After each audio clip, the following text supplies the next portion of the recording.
Time for the 49ers Rush Podcast. I'm seeing people talking about trading for interior offensive linemen already. And I'm just like, oh my gosh, you guys have not been around football. You just haven't seen it. You can't judge O-linemen. You really can't judge O-linemen by just, helmets only. You just can't do it. You can't do it. I agree. And I mean, that's the thing that really I'm glad that you as a former offensive line coach preface.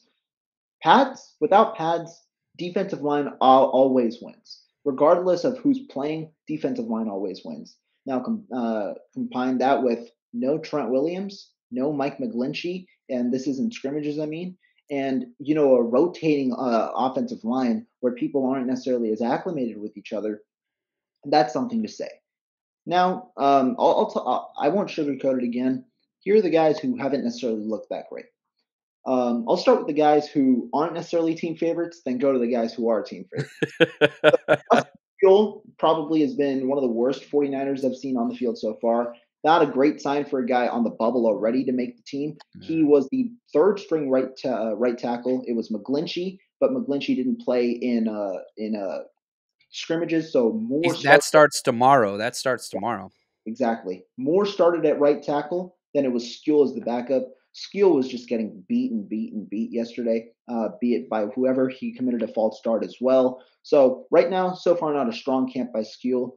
Colton McKivitz has been worked, albeit it is by Nick Bosa on the left side. I know Moore and McKivitz did switch today. Moore left, McKivitz right. Those two guys haven't necessarily looked good. Then on the second team, a guy who people really like, Jason Poe. Unfortunately, he's not one of the guys on top right now. I didn't think he was going to make the roster. I saw him in person. He is small. He is the smallest guy on the field, and it's not close. Like Donovan West is pretty small for his size, and then Poe is one level below that. He's small, and he did get beat as well a little bit at right guard yesterday with the second team. Now, some of the positives. I mean, we do have that Brendel Brunskill rotation at center. I think Brendel right now has the hold on it. He's the starter, and Brunskill has struggled a little bit, but it'll be interesting to see how that goes. Spencer Burford has taken all of the right guard snaps with the first team. I think it's more so because the 49ers want Brunskill at center, and because Moore hasn't been given the opportunity since he's had to play first team tackle with McGlinchey and Williams out. I think it'll be Moore and Burford kind of competing next week when McGlinchey is back. That's what I'm looking for. But Aaron Banks has had he's been the best offensive lineman for the 49ers so far, and that's a good sign. He's had some bad reps, but he's also had some pretty good reps, in my opinion. I think that's huge. Man, incredible list right there, dude. That's incredible. So well thought out, well organized, well delivered. But if you could have asked us, man, okay, offensive line's going to struggle, but if you get to pick one offensive lineman to have a really good start to camp, who would you pick? I think we all would have said Aaron Banks or maybe Jake Brendel, but that's huge. That's a huge positive. Yeah. And you're looking at 5 offensive linemen that are out there right now. Maybe 2 of those are going to actually be starters. 2 of them. Trent Williams, he's not out there. Mike McGlinchey, he's not out there. Daniel Brunskill taking snaps with the backups. He's going to be starting right guard or center. I'm telling you, Daniel Brunskill is not going to be a backup week 1 on this offensive line. So that leaves you with 2. Yeah. You think so?